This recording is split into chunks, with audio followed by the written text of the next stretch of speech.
new policy makes clear that the primary obstacles to the Cuban people's prosperity and economic freedom is the Cuban military's practice of controlling virtually every profitable sector of the economy.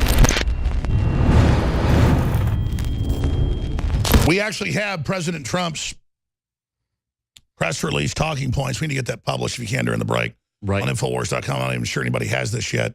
We just got the text of... Just released by the White House right now. Yeah, to us first, so we need to get that out. Of course, he literally gets stuff a lot of times 20 minutes before anybody else does. From who we won't say, but let's just say high up in the federal government. Looking at this unfolding, it's exactly what I said without even hearing Trump's full speech. The Chinese military runs who can come into China and do business through combines. It's the same thing in Cuba. And we're saying, if you want to open Cuba up, let Cuban individuals deal directly with any company they want. Don't let a bunch of fat cat generals come in and exploit the amazing, hardworking, beautiful Cuban people. And then sure enough, we've got the actual White House policy. Tell folks, Dr. Corsi. Well, the policy channels economic activities away from the Cuban military monopoly. It includes a whole series of travel-related transactions that will allow American individuals and businesses to develop economic ties to the private small business sector in Cuba.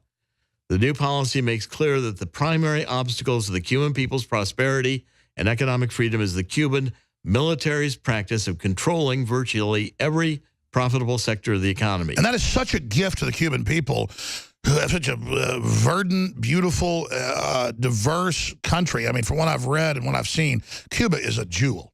Right. President Trump's policy changes will encourage American commerce and free Cuban businesses to pressure the Cuban government to allow the Cuban people to expand the private sector. Cuba's under a dictatorship, and I'm so sick of Jesse Ventura, who's a nice guy overall, and others, because Fidel patted him on the head, making excuses for it. They killed hundreds of thousands of people.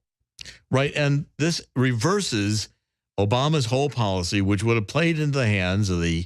Doesn't the Cuban military get the power structure that the rich guys there? It's like blank fine. They make record money at Goldman Sachs, but still want to stop Trump because some of the money's getting to the people. Doesn't the Cuban military know if they get out of the way, they're already in dominant positions, they'll make 50 times the money? It's the globalist... They're idiots. The globalist strategy is a suicidal strategy that diminishing returns that Hillary wants to follow. I mean, Hillary, Obama. We were talking to high-level folks this morning, and they all get it. This globalism isn't good for business. But it's good for the very, very rich at the very, very... They're good for jerks who want everybody else poor. They let Obama buy a house in Washington, put up a wall.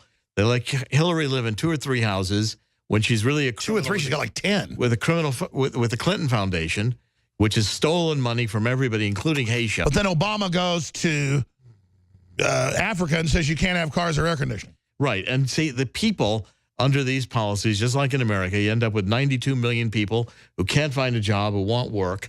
The globalists don't care because they're having all the money at the top.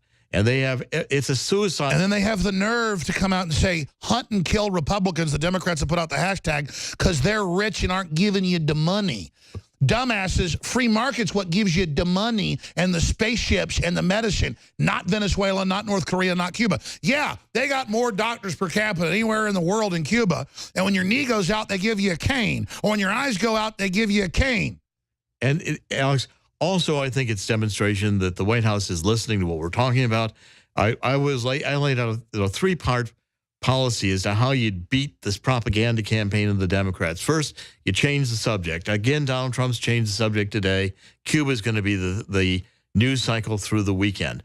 Secondly, you have to silence the mainstream media. Get them out of the White House press room act up hour on TV. And third, you got to counterattack. And Kasevich, the new attorney that Trump has in the White House, is doing a brilliant, I think, strategy. That's right, because we've got Sessions recusing, and now we've got the deputy recusing. She's in charge now, and the word is she'll actually execute order number 66.